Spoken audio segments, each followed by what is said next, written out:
Hello, good morning, good afternoon, and good evening to everyone in the 5 continents. Welcome to another edition of our International English online meetings. Today is a very special day because in 1 week we are going to celebrate Christmas in many countries in the world, and also a new year. So thank you to the 5 people or 6 people, I guess, who are going to taking part in this roundtable today. Isabel Tapja from Peru, Raj Gill from Canada, Mary Scholl from the USA and Costa Rica, Deborah Suarez from the USA too, Rana Bilal from England, and finally, Dennis Eduardo Montaño from Ecuador. And thank you to all the people who are present here and the people who are following us in Facebook Live.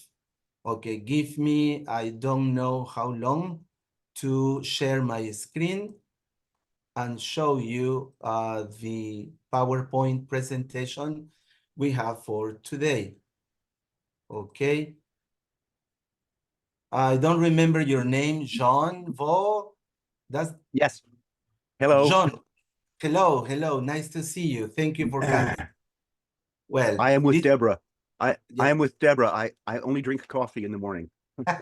strong and dark. Okay, I guess I opened the wrong PowerPoint because it says 112, but it's 113, and it's December the 10th, and it's December the 17th.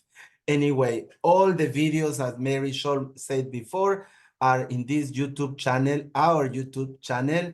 And if you want to contact me, this is my Facebook, okay, account. And who are our next speakers? Here we have Plamen, Marina, Angelina, Maja, and who are our guest speakers today?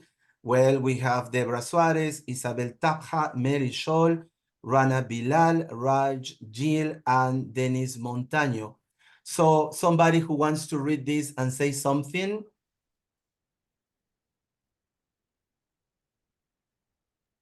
Anyone who wants to read out? Life should not only be lived, it should be celebrated. Osho. Yeah, something to say? I say yes. Yes, of course. I think not. I say yes. Sorry. I think that it's really beautiful to remember and important to remember to celebrate, and not just big celebrations, but little celebrations along the way.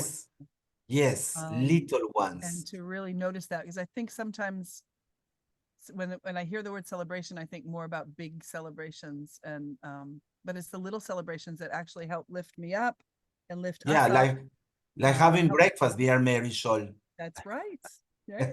I have a friend who has a great philosophy. It's her name is Susan Kobashigawa, and she has her one thing philosophy. So when she has one good thing, she notices that every day she notices what's one good thing that happened to it. And as soon as that happens, everything else, the rest of the day is extra and icing on the cake. Yeah. So so I've had my one good thing today, which is showing up here. So everything else is icing on the cake. Yeah, that's true. I agree with you, dear. Next one. Anybody who wants to read, please, here. What is life? They say it's from B to D, from birth to death. But what's between B and D? It's a C. So what is a C? It is a choice. Our life is a matter of choices. Live well and it will never go wrong.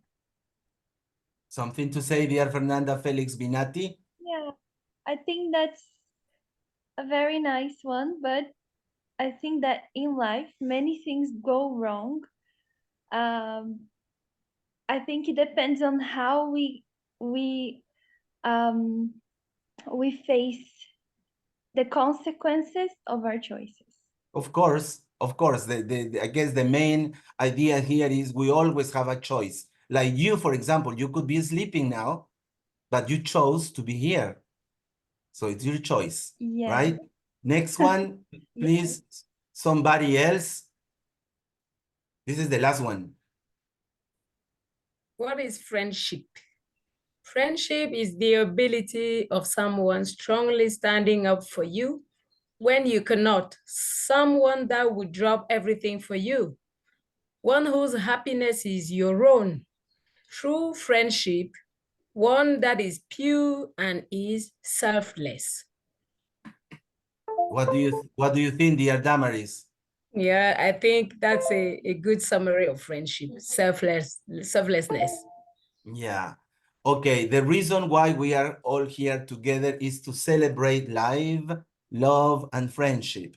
My girlfriend Katia yesterday was talking, she was saying to me, Mary Jo must be very happy because after many years of talking about compassion, love, gratitude, we are now talking more about this, right, dear Mary?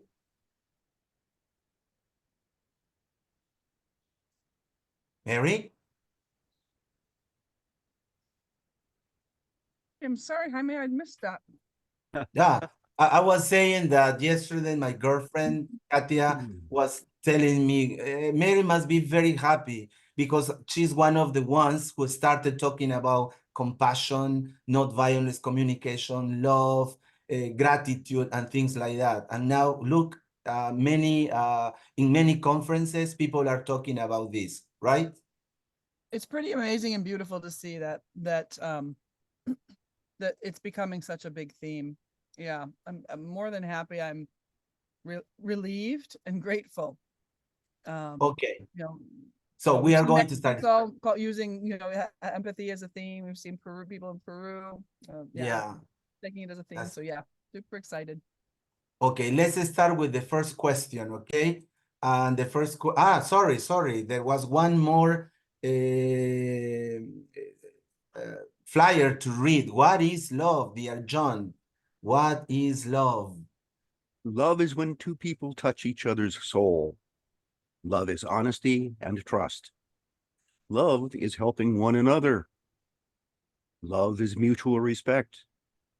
Love means that differences can be worked out. Love is reaching your dreams together.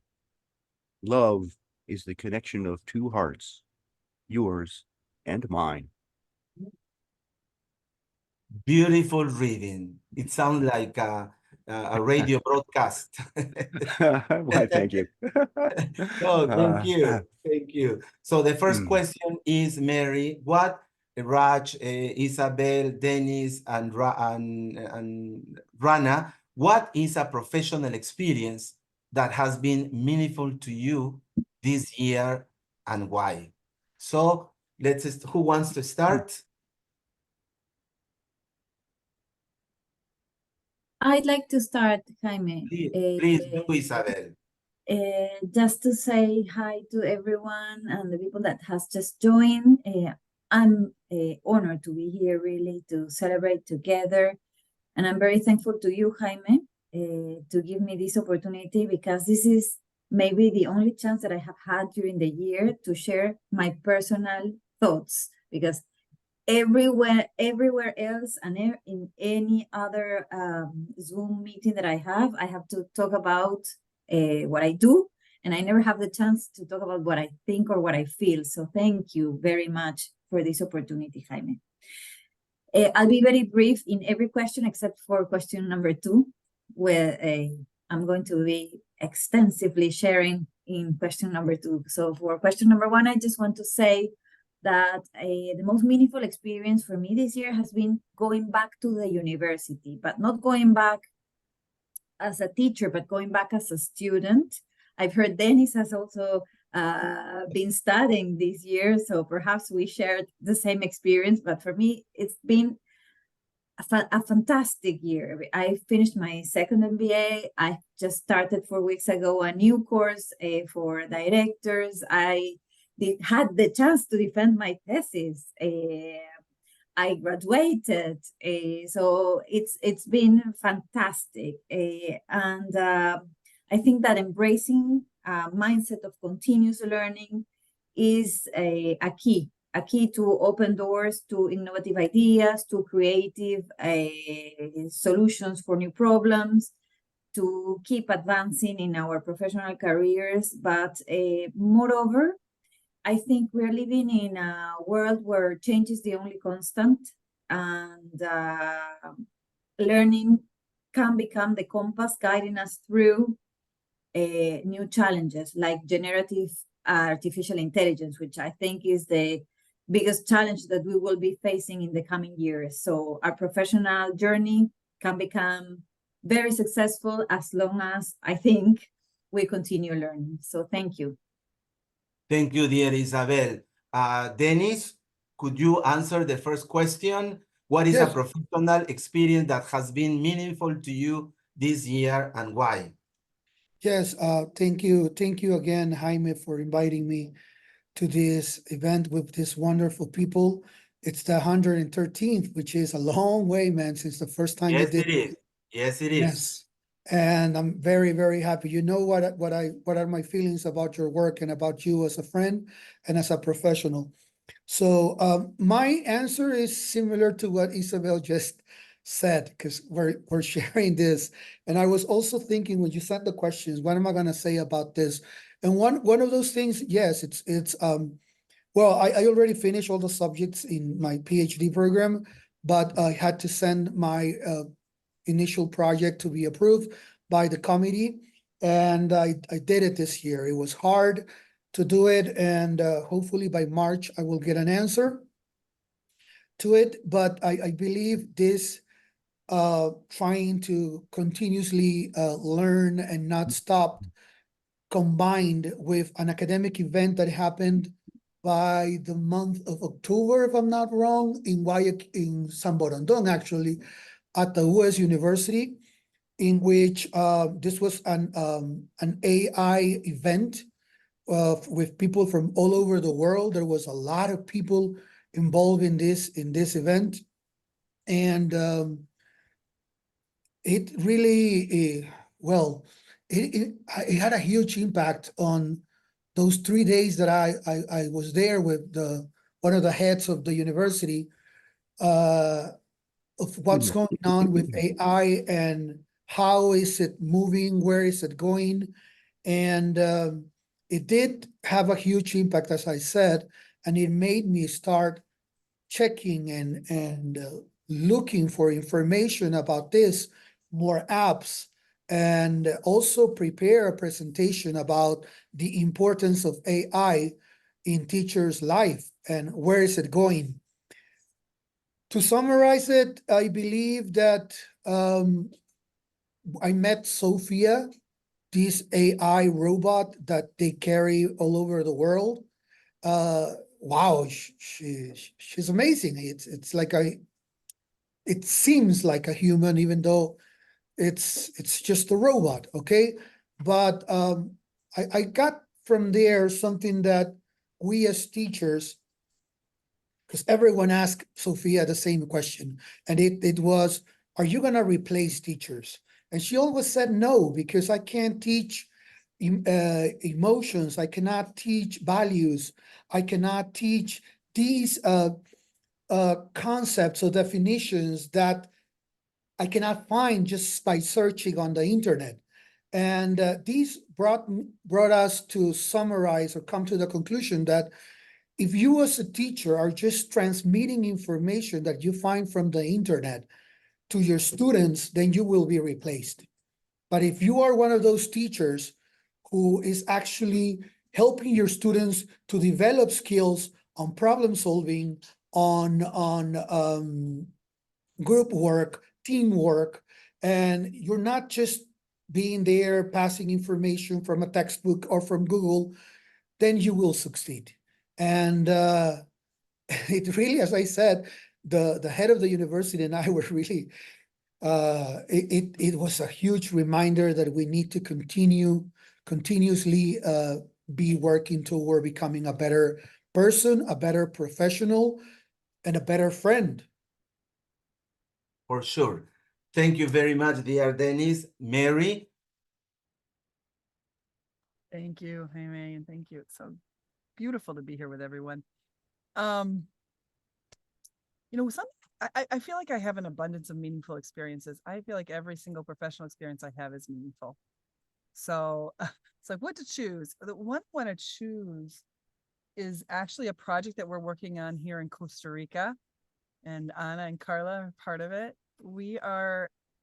So I've been doing projects for teacher development, teacher education in Central America for about 20 years now. And in these 20 years, this is the first time that I get to actually teach English. And we've been teaching pedagogy, methodology, TESOL certificate courses, webinars, workshops, but right now, what our Minister of Education asked for this project was for us to teach English to English teachers. And part of the reason it is so meaningful is that I think as a language teacher, there's an expectation that we have, obviously, a high level of knowledge, content knowledge, right? A high level of relational knowledge and experiences and skills. And I think it's important to have those high expectations. At the same time, we have many teachers around the world that have levels of English that are lower than like B2, right? Yes. A1, A2, B2. And those teachers not only carry the challenge that their levels of English aren't high enough, but they also carry the challenge of dealing with that emotionally and the shame that might be involved or the embarrassment and being super busy, sort of overworked, underpaid, no free time, and needing to improve their language skills. And maybe not having the kind of experience that's really going to help them do that. So we have 68 teachers in our program this year. It's a 300-hour course for teachers who are at a B1 level of English. And in Costa Rica, for job security, they need a B2 level of English. So for these teachers, and in Costa Rica, I think we probably have about 700 teachers that are at below a B2 level of English, just to give you some context. So it's not like in the big picture of things, 700 is not that many, but every single one of those 700 teachers matters and values. And they're all people that have been teaching, and they have experience, and they care, and they're putting their whole heart and soul into this. So to have the opportunity to be with these teachers and accompany them in their learning of English when that is our professional content is such an honor, and it's so meaningful. And we spent the first 50 hours working on thinking about learning and working on social emotional skills and building community and really understanding what is the context that we want to create that really helps everybody move forward. And what are the conditions that they need to have inside themselves in terms of their awareness and their self-care and compassion, as well as their motivation, dedication, perseverance. So I'm just so grateful to have the opportunity to do this. And they're going to take the TOEIC next July. So that's when we'll get our big results. But I have to say, hearing teachers talk about how meaningful it was for them to realize that what they need to work on is learning, and they need to work, what is learning and themselves, and having the chance to build that, it's just priceless. So thank you for listening. Yeah, I agree with you. It's an honor, and also help people to understand that it's priceless. Yes, agree with you. Dear Rana in UK,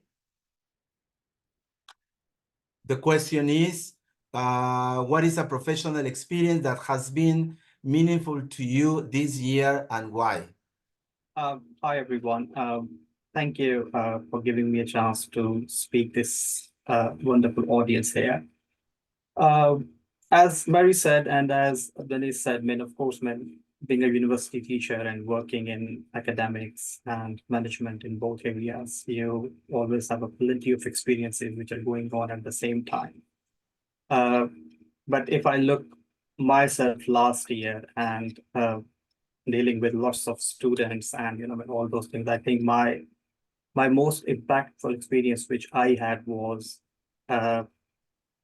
teaching and providing support to the students who came to the UK as a refugee. And they're coming from Ukraine, they're coming from Libya, they're coming from Middle East, they're coming from so many parts of the world. And being an head of higher education, academic and well-being, I do understand it. Yes, academic is important. But then what I understood through this job role is that their well-being is most important than actual teaching and the actual learning experience.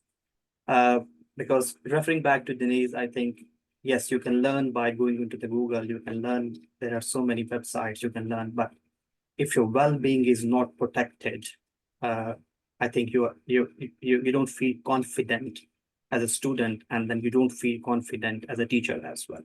So my role was to talk about all those students who came as a refugee in higher education and making them feel at home in the UK, bearing in mind that they should feel protected, that they should not feel a threat to their culture, they should not feel a threat to their identity.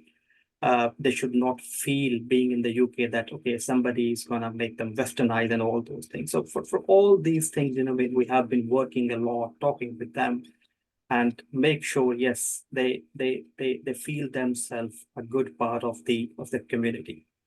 And in reward to this, for these services, I was offered to pay a visit to the British Parliament. So I'm really honored that out of 15 people from my town, they chose 15 people in different professions, and I was chosen from the education side. And I think my role was just feeling them supported, that yes, they are in a country and they have a story behind. They have their own dilemmas, they have their own, in all drawbacks, whatever. They have left the countries, and now they're in this country and they're going to start their life, so they should not be feeling any traumatic experience which they had back in their mind. So teaching, yes, on one side, which I did, but I think talking to them and listening to their stories and making sure their well-being is protected in another country with having all those traumatic experiences. You can't even imagine somebody walked for 20 days and somebody crossed 2,000 miles walking and came to this channel, what kind of life he had. So yeah, for me, I think talking to them and seeing them, yes, they are happy in this country and their well-being is protected, that really impacted me and on my life. Thank you very much for listening. No, thank you, dear Rana, because I guess nobody, well, at least not me, had thought about refugees going to your country and helping them and protecting their well-being. Thank you for that good work you're doing over there. And finally, thank you for this first question, Deborah in the USA. Yeah, thank you. I'm just so happy to be here. And already I just love listening to what everyone is sharing. So for this first question, I did some writing. I don't know how others are, but for me, writing and thinking goes together. Sometimes I don't know what I'm thinking until I write it down. But I did actually, if I may, I did create, because of the thought process for this question, I did create just a 3-slide PowerPoint, if I may share. Of course, go on, dear Deborah. Thank you.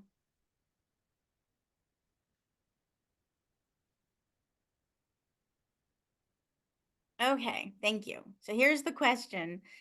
What professional experience has been meaningful to you this year? So I'm very much, I think like a lot of folks here, I tend to be sort of goal oriented. And when you asked this question, I thought to myself, what have I been up to for 2023? And so I started listing my major activities. So I've been doing a lot of mentoring and coaching of teachers. I've been presenting virtually and in person all over the place. I'm really happy to share that I have, with colleagues, I have 2 books now under in press. One with my colleague Doa Rashed on women in leadership, and another book with Kate Reynolds and various other co-editors on advocacy in ELT. As you know, in March, I was installed as president-elect of TESOL. I'll be doing that for the next 2.5 years. And I've been doing my own studying and growing in leadership studies. in ELT. So I made this list, right? Because that's my go-to. And then I thought, wait a minute, this is not a regular event. This is Jaime's International English Online Meeting, and this isn't what we're about, right? And it's a great gift what you've created for us, Jaime, because as you always say, it's not about what you've accomplished or degrees or, we're all together in our profession. And so I stopped and I started to take a different perspective, and I accepted the gift that you've given us, Jaime, which is the space to think. So I started thinking more about what I've been doing the past year for 2023, right? And so I was like, okay, I've been doing all this stuff, but let me reflect on that experience. And then I started thinking about, well, what have I been doing? But then I started thinking about the experience of the experience, the experience of the experience. And where I landed was gratitude. And I landed on not just having done those keynotes, but grateful to be able to do that. Not just mentoring teachers, but feeling absolutely grateful, just thankful that I have that opportunity. So then I changed the question for myself. And I changed the question to, well, what am I grateful for in my ELT profession? Every day, what am I thankful for 2023? And that question was so I spent time with this question. So thinking about 2023, not just one experience, but what am I thankful for in living that every day? And so some of the things, the teachers that I worked with shared their stories that I do work with. So hearing other people's stories and sharing their stories, so my students sharing their stories. I am so thankful that in the work that I've been doing in ELT, I get to live my values, right? So some of you are sharing, about working with immigrants and refugees and the values that we have of, whether it's having meaningful work, but the values of connection and trust and building trust and having meaningful work. I'm so thankful that the work I do, I believe, is impacting others. And I think we all know that there's nothing more impactful than teaching. And there's no way to touch the future, right, than teaching. And I'm so thankful that the work that I've been doing, in some ways, I hope and I believe, is impacting the future. And then, of course, being part of this community, but being part of an ELT community around the world. So thanks for letting me share my screen. I just wanted to share with you how I kind of processed that question. And so where I've landed is, yeah, I've been really busy, but putting all of that aside and looking at my activity differently, what you've done for me here with these questions is you've enabled me to think about how grateful I am and thankful I am for being in this profession. And if anybody else wants to start asking themselves that same question, it's kind of it's a powerful way of thinking. What am I grateful for in being an ELT professional? So thanks. Well, now I'm speechless after listening to these 5 or 6 answers that I can summarize. The question was, let me read it again. What is a professional experience that has been meaningful to you this year? Well, going back to study, me too. I have gone back to study. I feel nervous. I feel shy. I feel in panic. I feel that I'm not doing the things all right, but we are learning. Thank God. Teaching English, helping other people to set high expectations, helping other people. It's an honor. It's priceless. Helping refugees to feel at home, talking and making people feel that they are being protected, as Rana mentioned, and the beautiful words that you have just mentioned, being thankful and because we have a space to think, learn from experience, being grateful, and living values. I have always said that I could not do anything if I didn't have friends like you, Deborah, Mary, Rana, Raj, Dennis, and Dennis, Raj, and Rana, I guess. I couldn't do Isabel. anything. Who? And Isabel, I'm sorry, and Isabel. Well, thank you for such beautiful words. And now let's go to the second question. Let me see if I can show it. Here it is, I guess. And the second question is, Isabel, could you please read it and answer it? Thank you, Jaime. Would you tell us a story about how a friend has impacted your professional life this year? And thank you, Jaime, for letting me start. As I said, I'm going to be very, very brief in all the other questions except with this one. And The time is I like, yours, my dear thank Isabel. you. Thank you. And I'd like to share the story of Pauline. Pauline is a person that is the person I think that has impacted me more, both in my personal and my professional life. When she was 4, she had a severe infection in her throat, nose, and ears. And at that time, she was living in La Paz, Bolivia. And it was the early 50s. And after she recovered, no follow-up was done. But something had happened to her that no one noticed. She lost 90% of her hearing. And I think this is what happens with many invisible disabilities that no one noticed. So at school, because she was very tall, she was always placed at the back rows. And it was very difficult for her to catch up on what was the teacher saying. And by the time she started secondary school, she had already decided that she was not going to do any higher education. So therefore, she chose to do what at that time was called commercial secondary, which is secondary courses. But in those courses, you also had basic accounting, shorthand, typing. So in spite of her hearing impediment, Pauline was smart, and she decided to learn all the skills that she needed, at least to work. So years after she got married, she started a business in Venezuela, importing and selling handcrafts from Peru. And this one led to several more businesses. And it's very interesting because she's now 83 and she's still active, dynamic, and earning money. So aside from being smart, Pauline was also very good at sports. She became part of her high school volleyball team. Her teachers helped her after her classes so that she could pass and graduate. At home, she was encouraged by her family to do sports. So she tried several. She tried tennis, she tried swimming, she tried horse riding. But in the end, she decided for golf.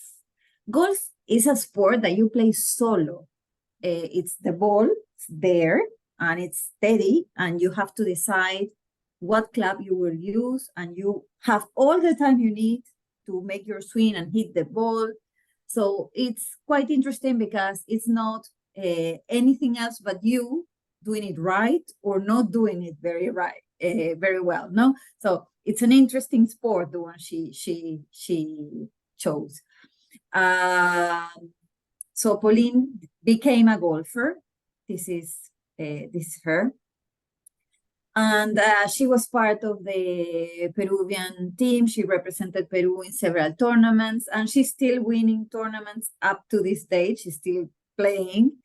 And it's interesting because her hearing impediment was a huge advantage that she used in her favor to increase her focus while playing golf. Every morning, she wakes up, but she does not turn on the radio or the TV because of her hearing. The TV and the radio could be something upsetting for her because the only thing she gets is noise. She cannot understand what's happening. So perhaps this is why she starts her day setting the goals of what she's going to do during the day. She's focused on planning. She rehearses mentally what she's going to do to achieve those goals. If it's business, she rehearses what she will say, what she will do, what she will propose, what will be the deal breaker, and so on. And if it's a golf match, she rehearses it hole by hole, what club she will use, how she will defeat the opponent. So by the evening, she feels great satisfaction for her achievements because she planned and she could do what she planned. So she is a winner, but she also feels like a winner every single day. So Pauline uses her hearing impediment as a tool to increase her focus, achieve her goals, plan her day. So it's fantastic. Pauline has a hearing impediment since she was 4, but she never received any particular help, and she grew up without support. She's amazingly resilient, and despite this limitation, she grew up to become a strong and successful woman. Her story is a story of resilience and a story of triumph. She taught me how disability can become a tool to success, and I'm very, very proud to say that Pauline is my mother. I'm sorry. I hope this story inspires you all. Thank you. Thank you, dear Isabel. I couldn't have guessed it was your mother. And thank you for letting us know this beautiful story. And I guess we all have beautiful stories like yours. And it's beautiful to know that it's our mother. It's because I always tell my students, in a family, you always need a mother. Always. You have a mother, everything works all right. Thank you for such a beautiful story and a testimony, dear Isabel. Thank you so much. Thank you. Okay, now please, Dennis in Ecuador. Okay, yes, it was a nice story, Isabel. I didn't know it was your mom. I have heard about her, Pauline on the news and everything, but I'm really happy to hear it directly from you. In my case, Jaime, I don't think I have just one friend or just one person during this year, but I do want to, I believe that the impact that my team that I have at my university has done, a very good group of them, it's actually what has made me be thankful to what I'm doing and to life itself, as Deborah was stating. And why am I saying my team? Because of their work, okay?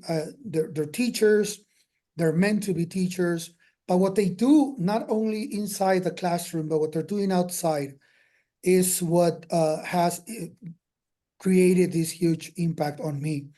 And just to give you ideas, I have one teacher who decided to go to a small indigenous community where to motivate students or teens to not just think after finishing school just to stay there and to come to our university to obtain a spot into it and start studying sciences, because our university basically it's about that, is sciences, math, physics, chemistry.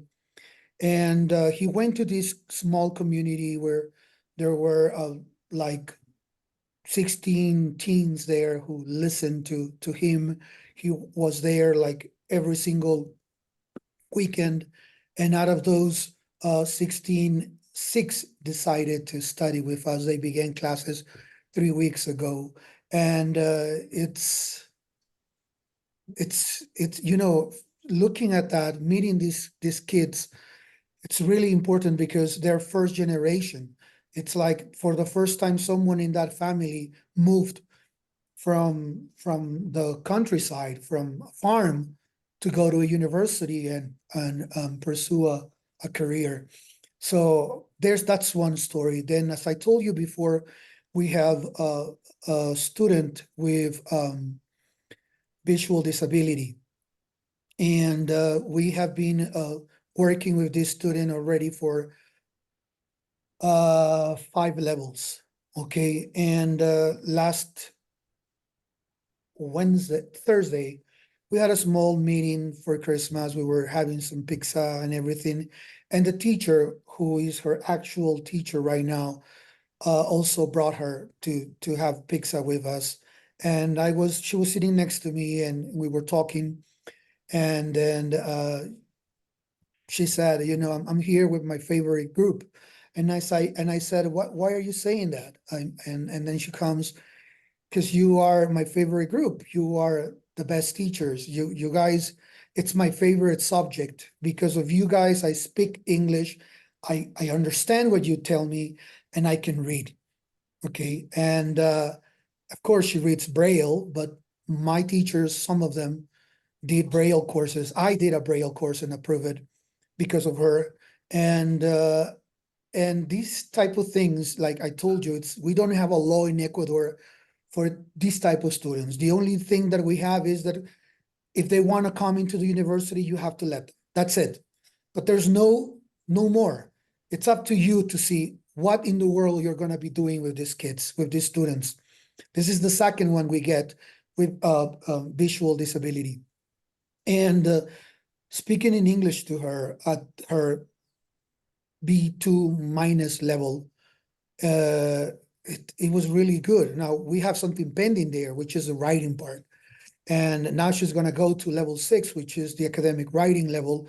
And we're trying to look for strategies in order to help her. But looking at my teachers, how they have worked from leveling, which are levels 1 and 2, then level 3, level 4, and level 5, which is the one she's currently finishing.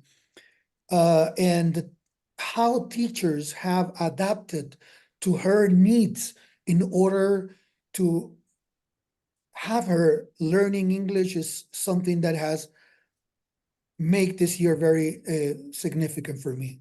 And these are just a couple of stories. There are many more from the team of teachers that I have. Nobody forces them. Nobody tells them what to do. It's just them trying to be better every single day. And that makes me become better also. Thank you, dear Dennis. Yeah, and you're right. If we have to choose one person, there are always great people who clean, people who work next to us, people in the street, in our families too. And it's true, right? We usually think about other people, but just around us, in our family, outside our houses, there are people who are really fighting and teaching us great lessons. Yes, agree with you. Jaime, Yeah. and of course you, man. Yes. Thank you. You Thank know, you, dear. I really don't know how you do it. I was, getting those 113, dividing it by 4 to see how many months that is, and it came 28.25 months. And if you divide that by 12, that's like 2.3 years that you have been doing this. And you know how much I want to be part of this team and this group every single year, knowing that Mary is here, and also Deborah, who we wrote by Facebook like long time ago. I live in DC, in Arlington, Virginia, so I also lived in Maryland, and Rana, who I met in Peru because of you. So I seeing all these beautiful people, Isabel and many other, Raj. It's amazing, and I don't know how you do it. I mean, I wanna. You know how long I dream of having something like this that you have done, and I can't find a way, and you did.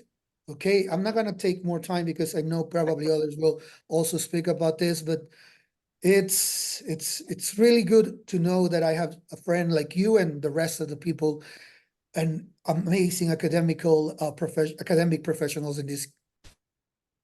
Well, thank you, dear Dennis. Thank you so much. I remember when you invited me to take part in one of your conferences in your city, and I share the house with our good friend from the USA, but who works in Colombia, Jermaine McDougall. Jermaine McDowell, the star of stars, the book writer, the speaker, and he was sleeping in the same house, and we were having coffee and we were chatting, and I say, wow, how blessed I am, how fortunate I am. Look at the people in this group, Dennis, the people in the WhatsApp group. Jesus, I always remember Elizabeth from Ecuador saying, how do you get all these people together? And I always mention, I always say, they are my friends. So imagine having friends like Deborah, Isabel, you, Raj, Mary, Rana, and so many people in the world. I feel fortunate and I feel blessed. And I guess that we all have a mission.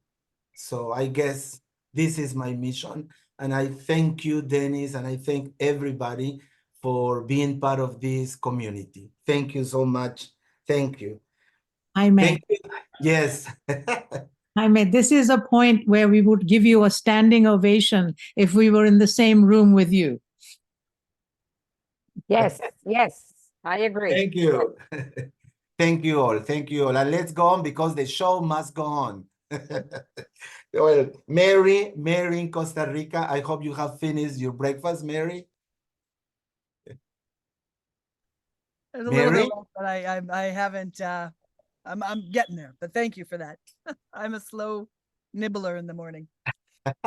Oh, for this question, I want to talk about something that's a little bit more vulnerable from my end. I want to talk about how friends hold me when I think I'm failing or I actually am failing. Both of those can happen. Because in my professional world, I sometimes feel overwhelmed with lots of things to do, being pulled in lots of directions, being responsible for pulling in grant money to keep people employed. And I think that's sort of my particular context, but I think it happens to all of us. I think we all have times throughout the year, times in our lives where it's just either it's too much or we've made mistakes or we've done our best, but our best wasn't good enough for whatever context we were in. And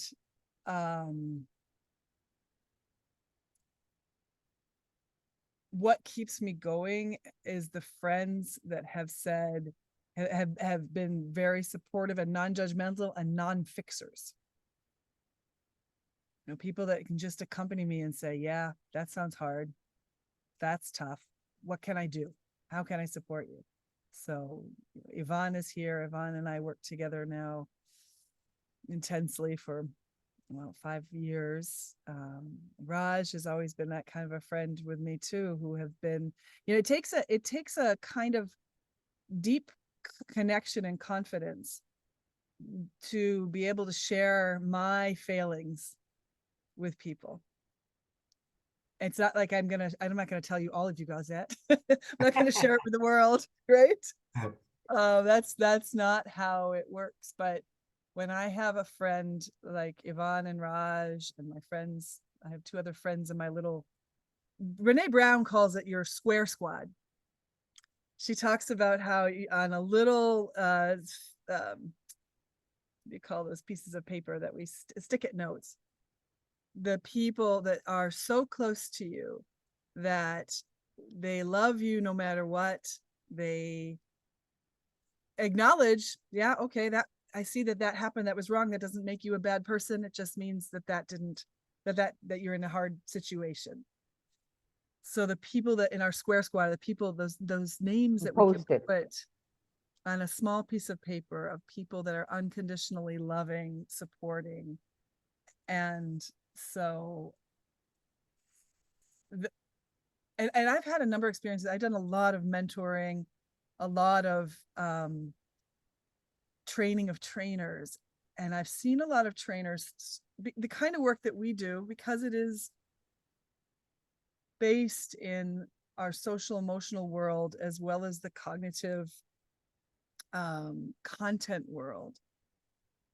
It's not predictable in the same kind of way if I'm just giving a content class and not really connected with somebody else's human life. And that can be really overwhelming to hold so many challenges in other people's lives. And a lot of times I've worked with a lot of trainers in their own professional development where they get to a point they just want to quit. They're like, this is too much. It's too much to hold, or I can't do it. Or maybe there was a big mistake that happened. And it's like, that mistake happened, therefore I have to quit. And the piece of advice I give to them, and the one that I give to myself in my year, is that usually I want to quit my job at least 2 or 3 times a year. I get to the point where it's so much that I just want to quit. It's too much. It's too much. And then it's those friends that hold me up. They lift me up. And they're like, yeah, that's hard. Yeah, that sucks. And they help me through that. The feeling of wanting to quit doesn't mean I'm going to quit. The feeling of wanting to quit means I need to take time for myself. I need to refocus. I need to understand what's going on and really understand what I can do and what I can't do and what I need to let go of. Because usually when I want to quit, it's because I'm grasping to something that I probably need to let go of. Or I haven't fully processed something that I'm regretting or that I'm feeling sad about. And so it's the friends that really help me through those moments. That really make my professional life alive. So I'm really grateful. And I hope that everybody out there has friends like that, little Square Squad friends. If you look up Square Squad and Brene Brown, you'll see she describes it, and it's a beautiful way she describes it. But I hope everybody gets Square Squad friends, because we all need it. We all need it. So thank you. Thank you for listening. No. Share. Thank you, dear Mary. When I heard your message the other day in WhatsApp saying these words, and I say, me, a simple, ordinary human being, just one in a billion and billion of human beings, but that's true, dear Mary. We are very fortunate and blessed of having friends like this. We are away, thousands of kilometers away, but we still know that we can talk, and they will change our day. They will change our feelings, and then we will be back again. Thank you, dear Mary, for letting us know that we represent an important part, not only of your life, but everybody else's life. Just like Diana Gallegos from Mexico, a very young student, teacher, she wrote something beautiful. She said, thanks to you teachers for always planning these seasons. I learned a lot from you, every speakers, and I want to be here the time you are still doing and planning. Thanks for every Sunday. One of the things that I'm grateful for is finding these amazing meetings. I want to thank everybody for your time and the meaningful talking you have. And this is a safe place. That is something that I always remember from you, Mary. Any place has to be safe. Any place. And this is, and not feel that you are vulnerable and not feel that you are weak or something like that because you cry or because you feel vulnerable. Okay, that's part of being alive and being human beings. Well, Rana in the USA, sorry, in England. Rana? Yeah, I can hear you. Sorry. Okay. Thank you very much from Mary, Denise, and Isabel. I mean, your stories are very inspiring. Of course, I mean, in life we encounter many people, many events, many stories which really inspires us, and sometimes they just change our perspectives of life as well. my story, I mean, I had many stories to share. I mean, but because today's topic is about love and friendship, so I would like to talk about my story related to love and friendship. And it's a very that event, actually, it's not actually a story, it's an event which actually changed my whole idea about something. Uh, and it's my personal, it impacted in my life in a personal way, and then I can relate that thing into my professional life as well. So the story happened this year in March. I was back home and I was sitting in my garden because it was spring, so I could see all the grass and the flowers were blooming and all those things. So my gardener, who who's working with us for last 30 years, in a sort of way that uh, so he came to me, he's a 60 years old man, and remember, he is not educated. He just, whatever learned, he learned from his practical experiences. Uh, so he came to me with a box of sweets in his hand, and he said, "Hey, Bilal, have some sweets." I said, "Okay, what happened?" He said, "I got eighth child today." So he's 60 years old and he got eighth child. And I know, I mean, he is not financially well. I know, having 8 children and, I mean, all those things. So I took the sweet, but I was a bit upset, I mean, and he could see on my face that I'm upset about it. He said, "Oh, what happened?" I said, "Eighth child, how are you going to deal with them? How are you going to take care of them? How you will maintain them? And above all, how you would love them? 8 children." And then he said a very powerful line which changed my whole impact, me. He said, "Bilal, we do not divide love, we multiply love." That was the line, me, which made me think a lot, that I was looking at it from a different perspective and he was looking at it from a different perspective. I mean, I think that was the most powerful line I heard.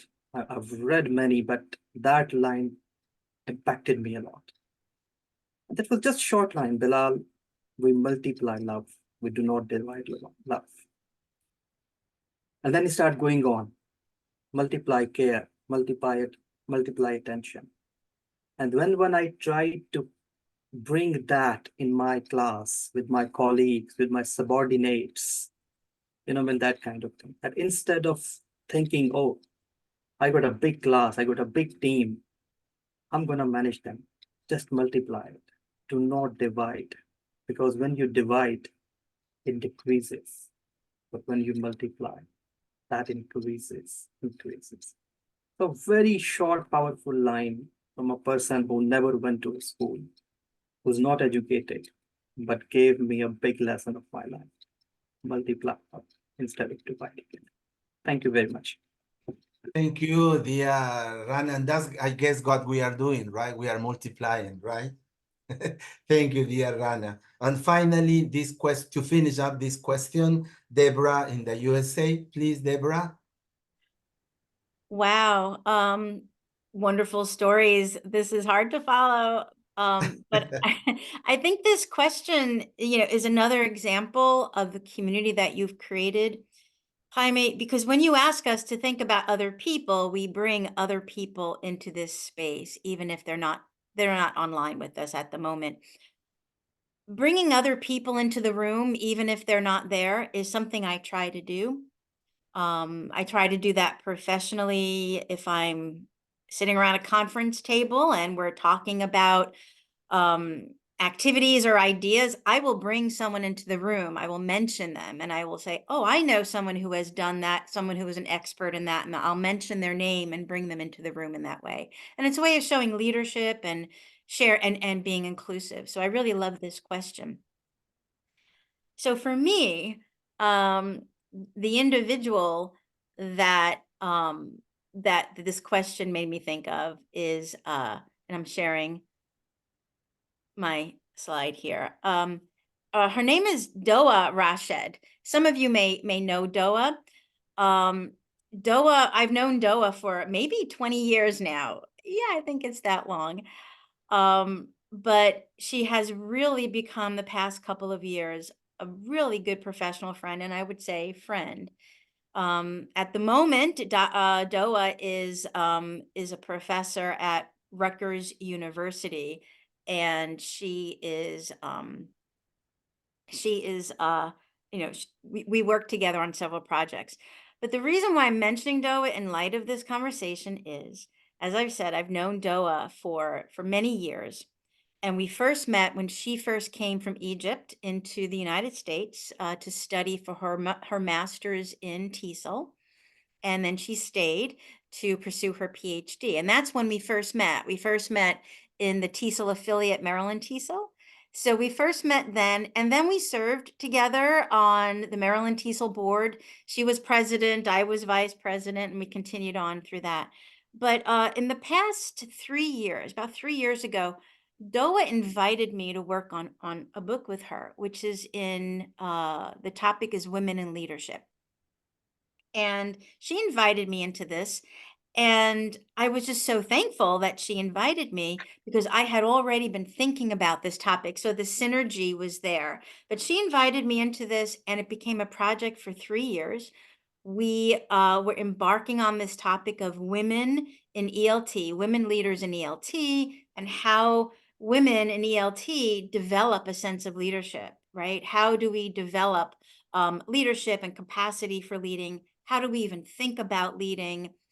What about leading from where we stand? Anyway, Doe and I worked together for 3 years, and we collected stories from women around the world. And when we started doing this, it was really, nothing is ever new. Of course, we stand on each other's shoulders, but it was one of the first times that this topic was really being explored. So that's the professional background. But the reason why I'm talking about Doa here is that during this space of collecting these stories about leadership from women around the world, we were developing our own taking turns mentoring each other, right? And there are times when things were really difficult for me because I was very busy, or I had a personal death in the family, or illness from my elderly parents, and she stepped up. And then there were times when she was struggling for personal reasons, and then I stepped up. So we took turns, and during this taking turns, we developed compassion. We developed acceptance, kind of what you were talking about, Mary, as well. I think there's real deep acceptance and compassion. And I have learned more about myself and how I work with others and how I've developed in my professional friendship with Doa and my professional relationship with Doa, which now is a friendship. So that's what I wanted to share, is that we've known each other for 20 years, and for 3 years we've been working very intensely. But this give and take, being there when you hold when someone is struggling, you step up to the plate, and then when you're struggling, they'll step up to the plate. This taking turns has really taught me a lot about, if you want to call it a leader or just being in our profession. But I love this question because it's the opportunity to bring other people into this space. And so with that, I'm bringing in my dear friend who has meant so much to my life. It's just so much, Doa Rashid. What a wonderful question, Jaime. Thank you, and a wonderful answer from you and the other speakers. I was thinking about bringing people who are not here, but bringing them here through our stories. And that's true, right? Well, Mary should help me with the questions. She's my proofreader. and yes, that's true. There is always somebody or somebodies who help us to grow and develop our careers, and the most important, our personalities. Okay, now let's go to the last question, and then the final ideas and thoughts where Raj will help us a lot. Let's see what the question number 3 is. And the question number 3 is, anybody can give me a hand, please? May I? Please, Luis. What role does celebration play in your professional life, and what are some examples of how you have celebrated this year? Thank you, Luis Bermudez, the book writer. Congratulations of your books, Luis. You're very nice. Thank you. Thank you. So what role does celebration play in your professional life, and what are some examples of how you have celebrated this year? So again, we are going to start, this time we are going to start with the boys, with the men. So let's start with Dennis. Okay, celebration. Wow. Well, this 2023 has been a good year to celebrate many things, achievements, personal achievements, professional achievements, and basically, I believe that more than celebrating life, which is what after the pandemic, many people are not with us anymore. I believe being thankful to all the things that we have as a professional, work, health, family, and I do believe that I try to celebrate that. I also try to motivate the people who work next to me hand in hand to be better every single day. So I believe that this is something that to celebrate, friendship, work, health, and being part of this amazing community that you have created, Jaime. Well, I would change the subject pronoun, the pronoun of the I, but for a we, because we have created it. But thanks anyway, dear Dennis. Thanks a lot. Rana? Rana? Present, absent? Yeah, no, I'm here. I was just trying to unmute myself. Okay. Thank you, Denise, for talking about celebration. I mean, if I see my 2023 personally and professionally, yes, there's a lot to celebrate. If I talk professionally, yes, I got promotion. I became the head of higher education, academic and well-being for the university. So for me, that was a great achievement, actually. Personally, I met lots of people, lots of new ideas, and traveling around the world. So that gave me lots to celebrate, actually. But I just want to mention on one thing. I think generally when we talk about celebration, we talk about, oh, celebration is related to happiness. But for me, it's not only happiness, even if there is a bit tough time, even if you have been let down, even if things do not go well as you planned it, celebrate it, because it's an experience.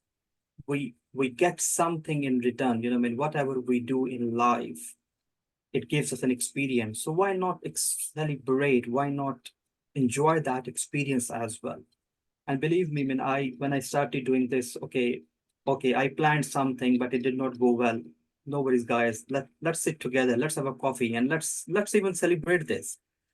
And then trying to find out, because it's an experience. So for me, celebration is not only happiness; it's the overall experience which we do.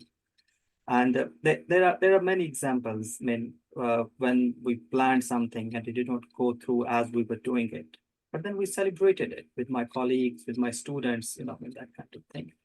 To the point, one of my student, he could not score well. He failed the exam, but he celebrated. He called the whole class. We went for a coffee, and then he said, "Okay, guys, this makes me happy that at least I got lots of wonderful friends. You know what I mean? Who are with me. So in life, this is more important than passing an exam and all. So please do not only associate celebration with happiness. It's a broader phenomenon. It's more than that, just a success. life is meant to celebrate, whether it's happiness or it's a sorrow. Thank you very much. Thank you, my dear doctor, friend, colleague, and everything, dear Rana. You've been to Peru, you've been to Colombia, so you have the South American feeling and emotion now in your blood. I have a colleague, she's Colombian, and I was telling her that in my next birth, I will be born in South America. I'm sure of that. For sure, dear Raj, for sure. You can say that again. Yes. Well, so now we have three ladies, Isabel, Mary, and Deborah. Isabel, are you ready? Yes, yes, very brief. Just to say that, as you know, in my role as country manager of Cambridge, I do participate in many celebrations, usually award ceremony celebrations, and for students, this is quite important because it's the acknowledgement of a goal accomplished, no, and not only an acknowledgement by the people he knows, parents, family, but also from the whole school community, because there are the auditors are usually full of other people that they don't know and are celebrating together, no? I think that's quite important for students because that brings them not only joy, but also enhances positive attitudes towards learning and also towards exams, which is important because it's like, do you want to take a test? No, I don't want to. Who wants to take tests voluntarily?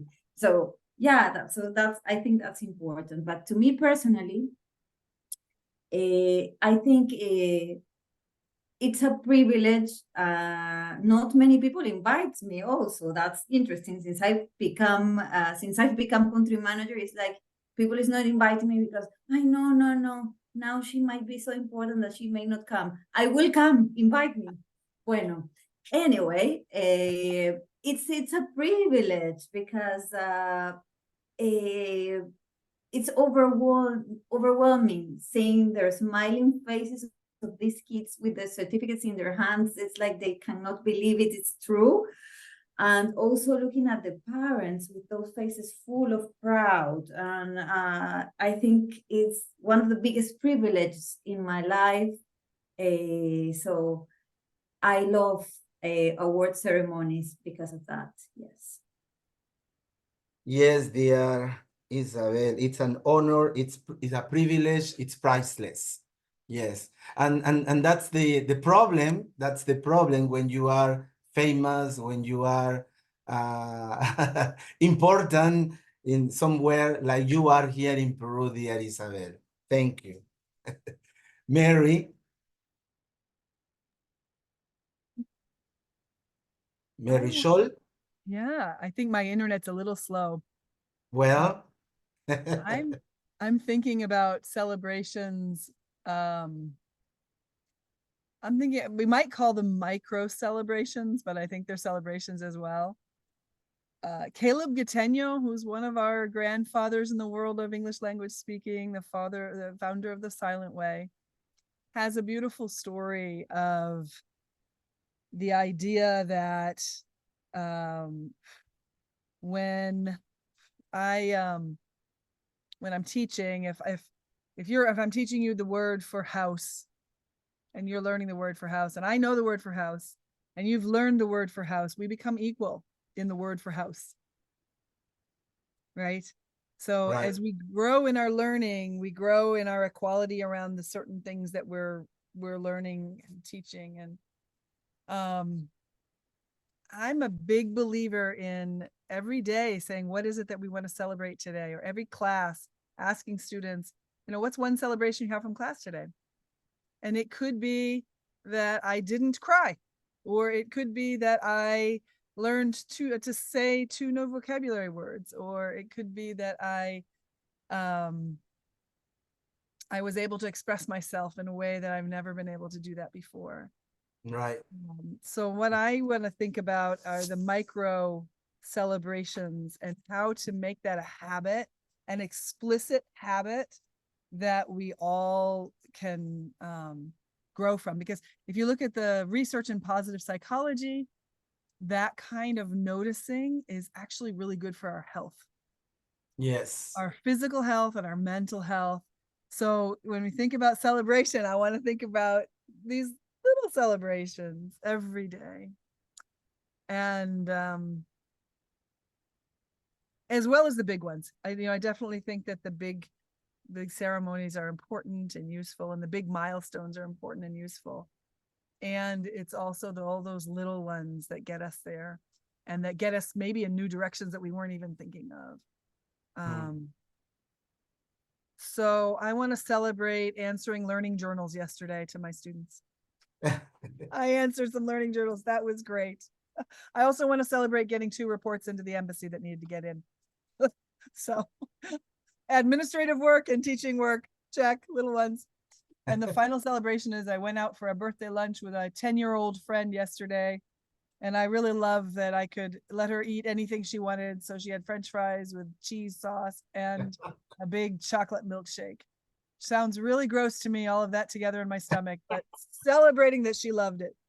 Yeah. So I hope that all of you find beautiful micro celebrations in your lives every day. Yeah, thank you for reminding us about micro celebrations. And I forgot to highlight what Rana said. Negative things are also a way of recognizing that we are vulnerable, we are human beings, and later we will overcome them and will be happy because we can do that, right? Well, so inspiring. I guess we should watch this video once again after New Year so we can get more lessons of life here, right? Well, and finally, this question, it's Deborah's turn. Deborah?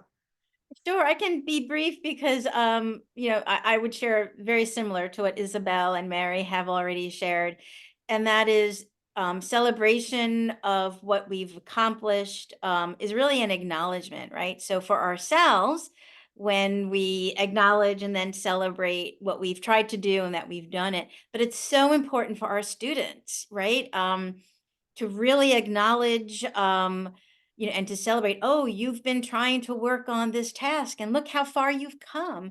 That is so important, because when we do that, we're teaching our students to think about goals that they've been setting. We teach our students to reflect on the progress that they've made, how far they've come, how far they have yet to go. We teach them to be kind to themselves and to have compassion for themselves. Maybe they haven't gone as far as they had hoped, and then to rethink where they are. So that practice of acknowledging and celebrating what our students have accomplished or what they're trying to do, not even just accomplishments, but what they're trying to do, it helps them to become reflective learners, right? It helps them to become self-regulating learners, and those are skills they'll carry with themselves for their entire lives. And I think if we model that and we practice it, and I love, Mary, what you said, like those micro moments, if we incorporate that into our classroom practice, whether we're teaching young children, adults, if we're teacher training, I think that's an extraordinarily important activity to acknowledge and celebrate, because it helps us it motivates and it helps us to continue learning. So yeah, I echo what my friends have said here. Thank you so much, dear Deborah. And now we are going to the final question, which is final thoughts and ideas about love, life, and friendship. But let me think before we finish, maybe I can forget because now I'm 60 years old. My friends always criticize me. Why are you always mentioning that you are 50 or 60? Because I'm grateful. I'm not sick. I can walk, I can see. Well, it takes me longer, but I'm always grateful, like Mary said, for micro things. Micro, what was the word, Mary? Micro celebrations. Micro celebrations. Well, I guess I have tiny, little, petite micro celebrations every day. Let me thank to people from Honduras, Uzbekistan. I don't know where it is, but in Facebook Live, somebody In wrote, Asia. sorry, It's in Asia. It's in Asia. in Asia. Thank Yeah, you, it's my It's more looking for a Central Asia. brother. It's the former part of Russia when Russia broke down into Ah, states. So it's one of those right, states. right. It's oh in my Central Asia. Uh-huh. Jesus, we have so smart people here in this group. People from Thank Ecuador, from Colombia, Peru, USA, Pakistan, Bangladesh, Mexico, Bolivia, Guatemala, Honduras, and all the people who are following us. Well, and we also have people here in the audience. So before our guest speakers say their final words today in this presentation, is there anybody here, Irma, Roxy, Patricia, Carla, Luis, Mirna, Ivan? Hello, Ivan. Milton, Maya, hello, Maya León, Melissa, Ana Mesa, Cristina Mauricio in Mexico, Sunshine, Micaela, Ana María Freire, Marco Antonio Aparicio in Mexico, and anybody else? Anybody else wants to say something about this beautiful topic today? Let's celebrate life, love, and friendship. Anybody, please? I'm here. Hello, Irma. Hi. Well, as usual, I think we should celebrate actually this meeting where we can be together, be alive, share our ideas, share what we can from different stories, teach or give examples to others. And I think the richness of getting together in this community and learning from each other is something that I will always be grateful. So thank you again, Jaime, for creating this community. And thank you to all the speakers, because I have always been able to take little details from each of the presentations, apply it, and thank you. Now, Yes. from a personal perspective, I'm always grateful and celebrate when one of my very scary adult students take one more step into their English learning and decide to participate in any of the abroad programs that we have. So that for me, it's a huge reason for celebration, because it's like, come on, go explore the world. There is another different ways that you can see the world, and it's amazing for me. Even though it's a little step from a decision, but it's a huge change for him. And I'm so happy that I can participate in international education with my adult students. Okay, thank you. Thank you, dear Ilka Irma, sorry, in Ecuador. It's always nice to see you and more beautiful to listen to you, dear Irma. Ivan in Costa Rica. Thank you, Jaime. Can you hear me well? Yes, perfectly. Oh, thank you. Oh, wow. We envy you because you are in the middle of the nature. Wow. Yeah, at the Centro Espiral Maná in Costa Rica. Wow. Lucky you. And I'm so grateful that being part of this community, co-creating the space and the energy together, and talking about important topics in life, friendship, love, professional development. And I'm also thinking about the impact we are having in our lives now that we are here on this Zoom room, and the impact of people watching the recording, and our families, our communities, our students, our colleagues, our friends, future generations. We are making history. So I'm blessed to be part of this community. I'm honored representing my family on behalf of my ancestors, on behalf of my Nicaraguan citizens. I'm from Nicaragua, so I'm so happy that I know that I always bring something from these meetings to friends in Nicaragua or any other country I have conversations with about what I'm doing, what I'm learning about. when we get together each other. So thank you so much, Jaime, for this opportunity. I'm blessed to be here. Thank you, everyone. Thank you, dear Ivan. Thank you, dear Ivan. And thank you, because I know you're doing a great job. And I know, and I envy you because you work with Mary Scholl. I wish I could work with her every single day and learn from her. Rosie in Lima. Hello, everybody. I'm really privileged to be in this session.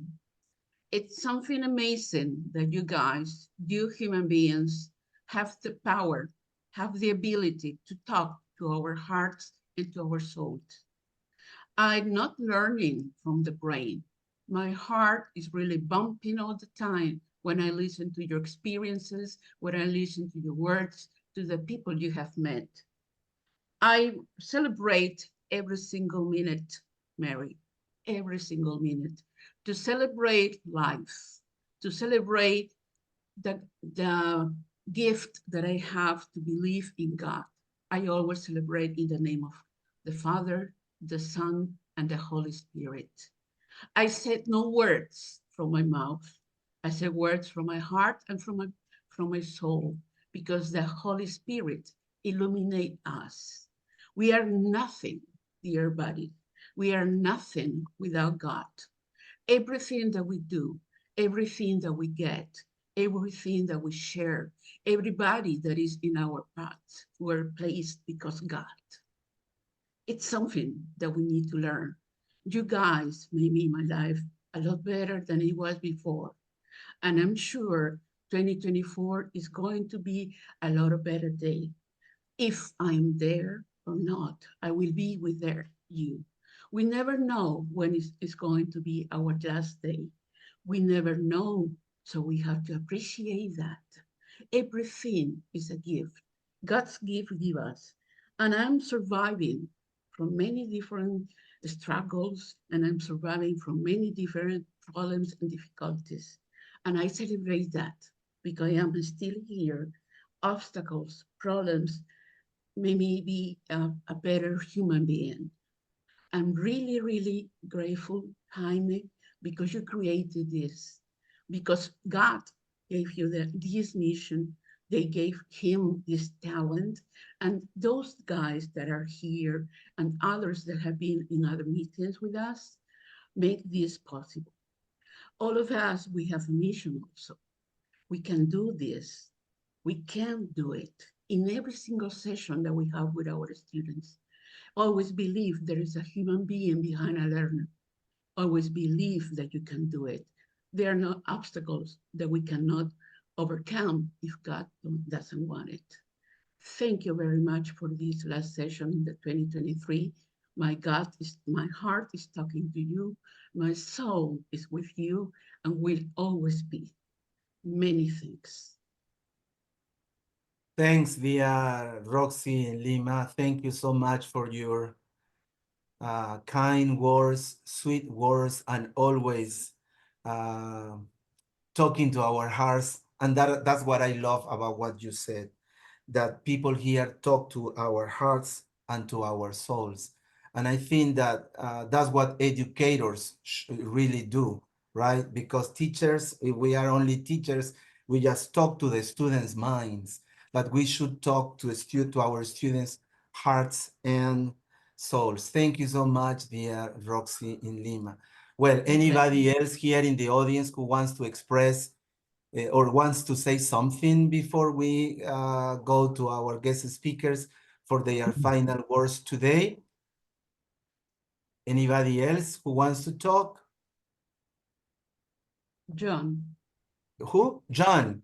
Oh, Yes. sorry, John. Sorry, Jaime. John. That's good. Excuse me. Go Jaime, on, dear John. Jaime, you should know I have many heartbreaking stories about my work with Ukrainian citizens and Ukrainian refugees. But you should know that just yesterday I acquired my first student from Uzbekistan. Wow. So Lucky yes, you. we know where it is in Central Asia. His English is beautiful, by the way. I am just his tutor. So Yes. English is everywhere. It's essential everywhere. So thank you. Thank you. It's very nice to be here. Thank you, dear John, because people like you who go to very far places from their home is because they love what they do. And I'm sure, no, really, I'm sure that your No. students love you. Jaime, yes, my students love me, but believe me, I am here very comfortable in my home in New York. I do all my work over the internet. Well, anyway, but you do a great work with people not from your country, but Yes. from other countries. And that Yes. involves love, trying to understand their culture, trying to understand their personalities, and that's hard. And I admire that from you, dear John. Thank you. Thank you. Anybody else, please? Anybody else? Someone else? No? Okay, so once again, thank you, everyone. And we are going to start with anybody who wants to start. We have Isabel, Dennis, Mary, Raj, and Deborah. Who wants to start and say your final thoughts and ideas about love, life, and friendship? Well, let me start. Thanks, everyone, all the speakers who have been here, all the people who have been here, for sharing your time, for sharing your expertise, for allowing me to be your friend more than your colleague. Thank you for showing me that we need to study, we need to share, we need to be open, we need to show ourselves just the way we are without hiding any dark side from our souls or minds. Thank you, everyone, because thanks to these international meetings, I feel that I have become a better person. I feel that I have become a better professional. And the most important, that I have lots of friends everywhere that I am sure that will support me whenever I visit you in your places, right, dear Raj? Yes. And everyone else. And may I Okay, have 5 minutes, Jaime? please, 6, 7, 8, you, the president of our community, Raj. Well, I really want to offer my appreciation for what I have learned, what I've heard today. And what I would like to do now in the few minutes that I have is to invite you to turn your attention inward to your inner landscape. And if placing your hand on your heart, it supports you, please go ahead and do so. If folding your hands in prayer support you, please hold that space for yourself. We have been listening to words. Now I would like to invite you to listen to yourself. What are you feeling? What are you noticing? What's most important to you in this moment?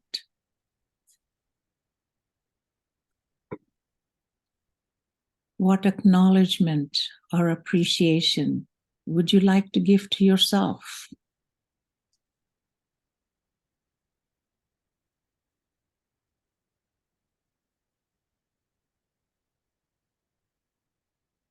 We often talk about triggers. I would like to talk about glimmers. Glimmers are beautiful, little things that we see that give us hope, that give us peace, and invite us. So let's make a string of glimmers for ourselves so that we can create that lightness that we long for. I'm just going to pause for about 30 seconds in silence for you to notice whatever you want to be expressing or sharing when we briefly share.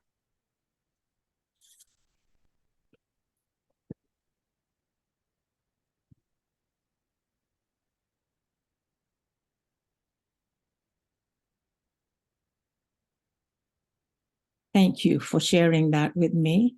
So many of us are wrapping gifts and doing lots of those type of things at this time of year. I invite you to wrap your arms around yourself and wrap that gift. And if you know of someone that would really appreciate that, wrap your arms around them and give them a hug so that they know they are appreciated. They know that they're loved. I'd like to invite any comments or questions, either in the chat or what you would like to share. And then I will end with a Tara Brach quote. I'll type it in the chat now.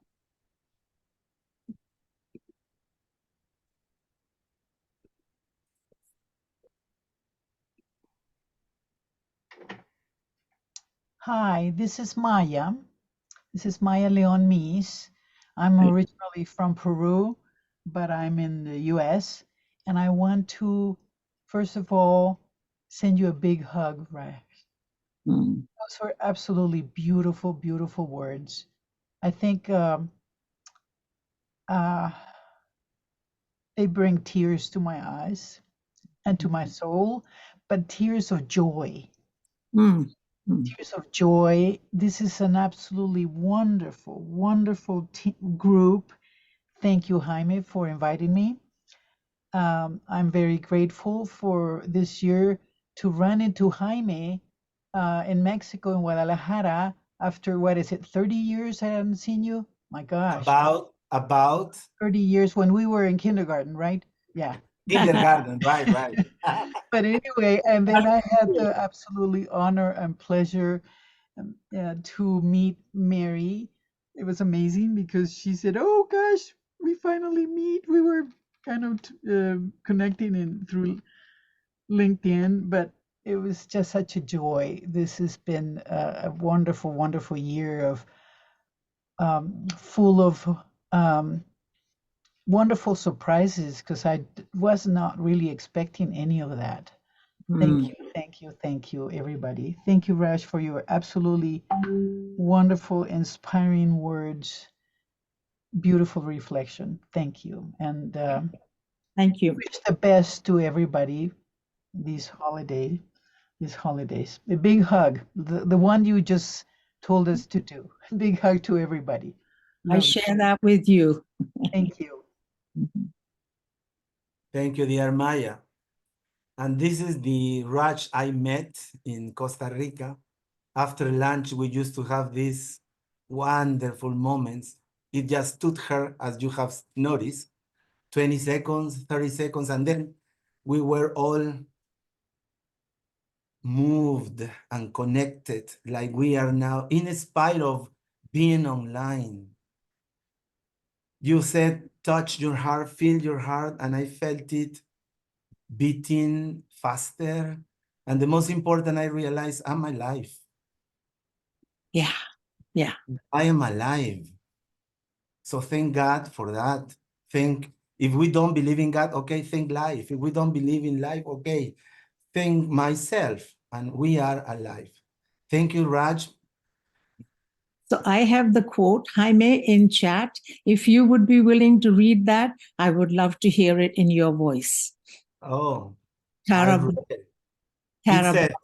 It says, dear Raj, one of the greatest gifts we can offer is being a mirror of goodness, reminding one another that we can trust of our essential awareness, light, and love. Tara Brach. Thank you, Jaime. Thank you for that. I hope that this brings us together in a way that we can share our light, our love, and offer people those types of conversations. Yeah. Thank you, Jaime. No, thank you, dear Raj. You should do this more often with us, please. We need it, I guess, once a month, maybe, or once every 2 months, dear Raj. And thank you, everyone, for being so present with me with this conversation. I appreciate each of you and look forward to seeing you again in the new year. Yeah, and we also, we also said the doctors who did the made the surgery, and bless them. Okay. I think Myrna wanted to say something. Yeah, Mirna from Mexico. Yes, I just want to say thank you for sharing your personal essence, all your essence. I think each one of you have one different one. Thank you, because when you share your essence, you make us grow. Each one of us will learn something from each other. Thank you. Have a wonderful Merry Christmas. Enjoy life. And a big hug to all of you. And hope to see you soon in person. In person, I think it will be wonderful to see you. And thank you, Mary. Mary, a special thanks this year. You came over and visit our little town, Ciudad Obregón, and my world. Thank you. Thank you, dear Mirna, and hope to see you next year, God willing. God willing, hope to see you in Monterrey for next TESOL next year. Okay, dear Yes, I do. I do hope Sorry. I don't have so much work. Oh my God. But yeah, we'll make it. We'll make it. If you have so much work, thank God. Because because when we don't have that much work, the university, the schools don't need us. That's right. That's right. That's right. Okay, Thank you. Dennis. Thank you to all of you. Thank you. Enjoy life. Thank you for reconnecting me with Myrna while you were visiting her in Mexico. Yeah. Yes, we had a wonderful chat, Rash. And we'll hope to see you very soon in June. Coming to Canada. Okay, Dennis. Hey, Jaime. Wow. Love, life, and friendship. I think I can define those three words with another one, which is treasures. We would love everyone to say that they have friendship, that they have love in their lives. And unfortunately, sometimes it's not like that. But I do believe that I have a lot of love in my life. Sometimes it would be amazing to have people who love you or who do things to prove love to come and give you a hug. Sometimes we are very away from each other. And with these little moments or these little decisions that they make or based on what they feel makes you understand that you are loved by other people. Sometimes it's like I see you on the meetings by Facebook. I haven't been able to come also with Rana, but you guys know the feeling that I have for you and for all this community.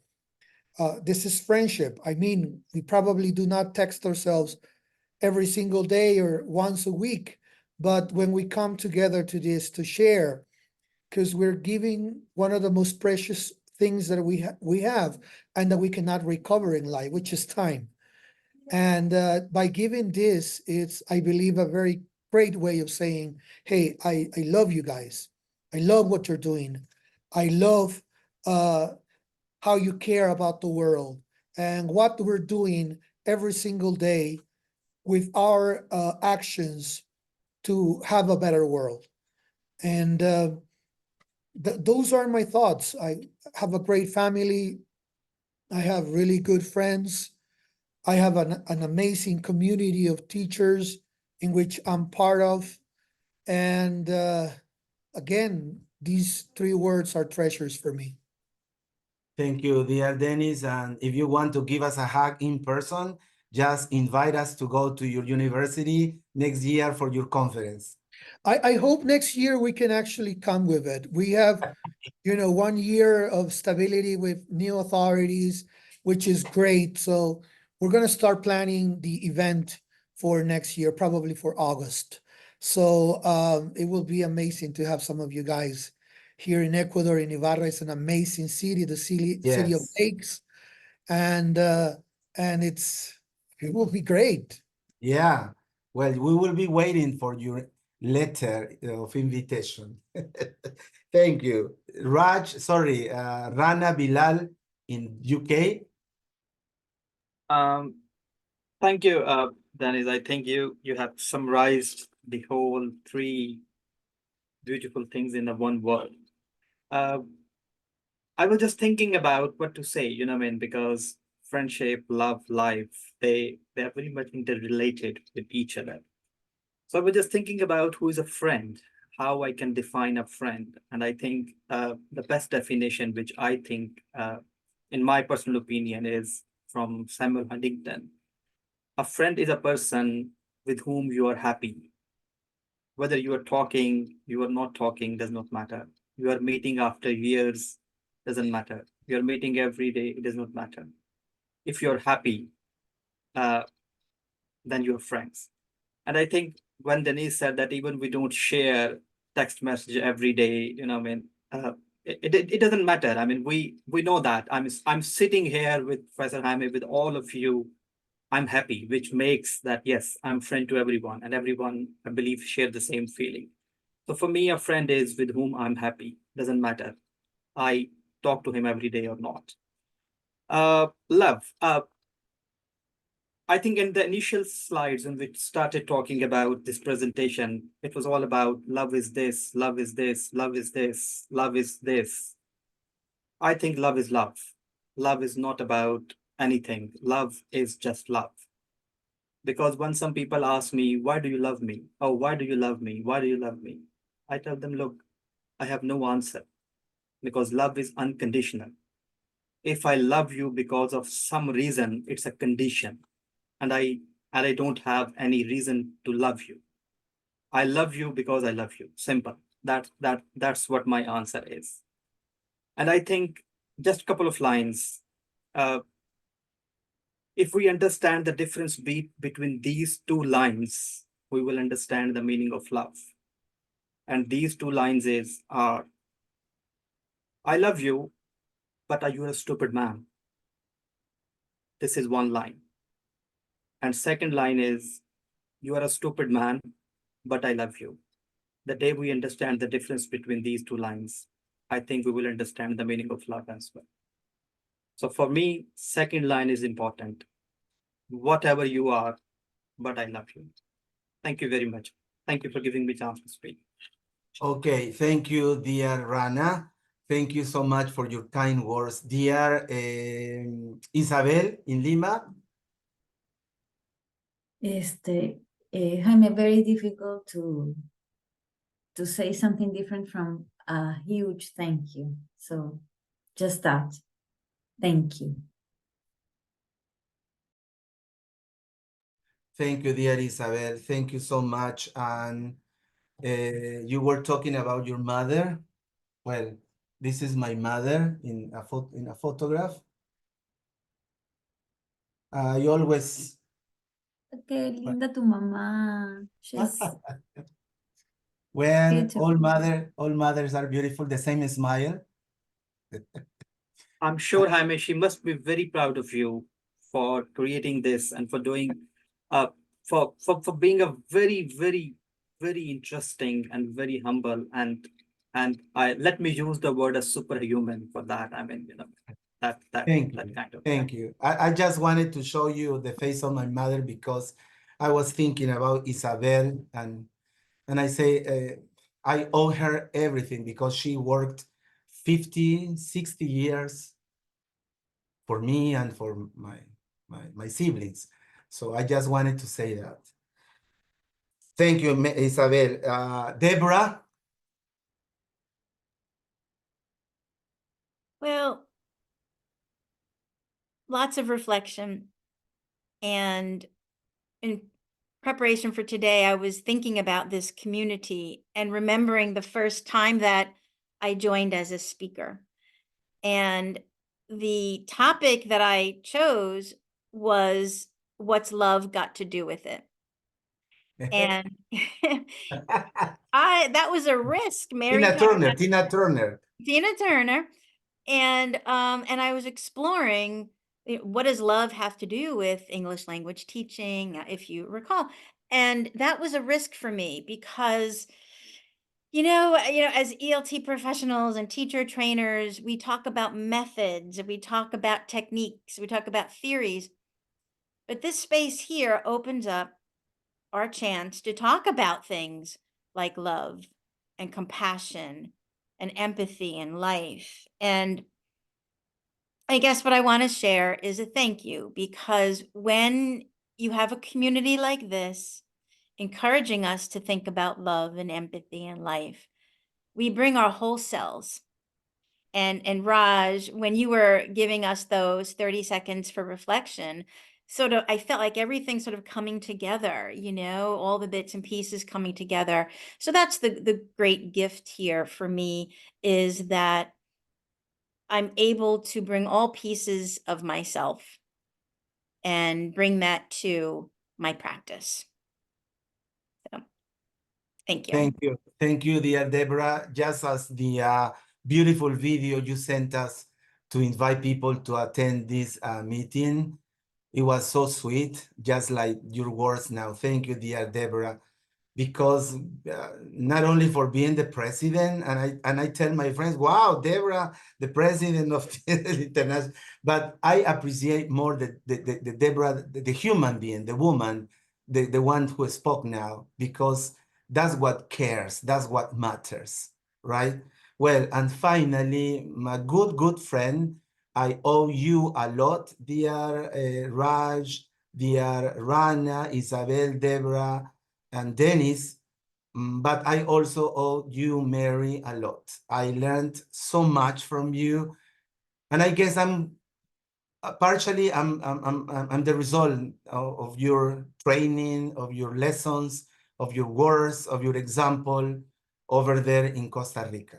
Everywhere I go, I talk about you and Costa Rica and Gallo Pinto and the food and the people and the happiest country in the world, that is Costa Rica. So Mary, your final words today. Thank you, Jaime. I wrote us a blessing, so I'll share the blessing with us and hope that it captures some of the essence of what we've lived today. It's a blessing for our community, 113th International English online meeting. May we all co-create the space and attention to notice and cultivate what is meaningful in our daily lives, and share these truths with those that are willing and able to be present to our lives. May those confronting challenges in life receive the support, space, love, and guidance in the moment and form it is needed. May we all co-create and savor a square squad of friends and family that offer us unconditional love, support, and care. May we all have the opportunity for shared macro celebrations. And may we all develop the habit of noticing and co-creating micro celebrations for ourselves and others. May gratitude bloom from within and nourish us all. May the breath of life carry and accompany us each and every present moment.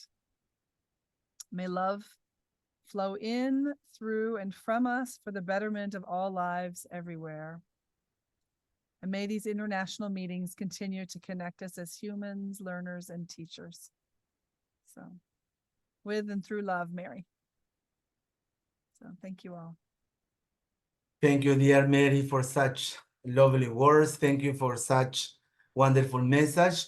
And I'm sure that someday we will have our first, not International English online meeting, but I'm sure that we will have our first face-to-face meeting with you all, guys. Everything is possible now, right? So have a very beautiful Christmas, surrounded by the people who you love and people who love you. Even dogs and cats are part of the family, and a better year next 2024. Thank you, everyone. Thank you for your kind words to me. I always tell Mary that it's our community, it's our YouTube channel, that is not what I created, but we have created. I just was the trigger, maybe. I was just the chosen one. But thanks everyone, and thanks all the people in Facebook Live who have been listening to us, watching us, and see you in February when we are back for our 4th year, I guess. Dennis, 3rd, 4th? What, Jaime? This is our 4th year, next year, or? It's, well, you're still on the 3rd according to the amount of sessions, but I guess that it's more because as you are saying now, we're not gonna have anything in January. It's gonna go up to February. So probably it's the end of the 3rd year, probably beginning the 4th. Wow. Yes, I will be traveling the world, dear Dennis, in February. I don't know, Miami, Australia, China. I don't know. Perfect. Or maybe I'll go and visit you in Ecuador, Irma, with my son in next week after Christmas. So thank you, Jaime. everyone. Yes. Jaime, be sure to visit Uzbekistan, okay? I'll write it in my bucket list. Canada Thank you, John. is on your bucket list. Yeah. Thank you, Raj. Thank you, Deborah, Ophelia, John, Irma, Rana, Mary, Isabel, Roxy, Dennis, Mirna, Luis, Bermudez, Carla, Ivan Suazo, Ana Mesa, Neil, Grace. Nani, hello, Nani in Indonesia. Yeah, sorry. I just finished my class and I found this and already really late. We missed you. Miss you all. And thank you, Maya, Marco Antonio Paris in Mexico, iPhone, The Sunshine, Sonia Cruz, Hussein, Milton, and everyone else. Have a very beautiful Christmas next Sunday and a happy New New Year. Year. Goodbye, all. See you next year. Happy See you next year. holidays. Happy Blessings holidays. to Thank you very all. much. Big hugs to Happy New all. Year. Hugs to you, Raj. Goodbye. Everyone. Well, now time for me for cooking. Bye-bye. For all. Thank you. Blessings. Thank you, everybody. Thank you. Thank you. See you. Thank you, Mary. Thank you, Raj. Thank you, Deborah. Thank you, Isabel. Thank you, Jaime. Dennis. Thank you. I'll see you when I see you. Yeah, exactly. Definitely. Hello, Mary. Hi. Where are you from, Mary? I am from Kenya. From? Kenya. Wow. Yeah. Africa. Yes, Hello. welcome to Africa. I'm very happy about the presentation. Thank you for I'm being. very happy about everything. Thank you very much for sharing with us. Thank you. Ajadi Babatunde Mustafa. What is that? I don't know. Ajadi Babatunde Mustafa. Hello. Hi, Your hello. microphone, Ajadi. Huh? No microphone. No. Did I get No? that? Ajadi, you have a microphone? Well, we also Yeah, Hello. yeah, I'm from Nigeria. From? Nigeria. Nigeria. Oh, welcome. Yeah. Well, welcome. And we also have Aziz Iasa. Yeah. Where from? Say you happy Christmas. I'm from Morocco. From Morocco. Morocco. Wow. And Grace C, where are you from? I'm from Costa Rica. Costa Rica. Well, thank you, everyone, and see you in February. Now it's time for me for cooking and doing the washing up. Bye-bye. Okay, bye-bye. Blessings. Happy Bye. holidays. Bye. Yes. Enjoy your holiday.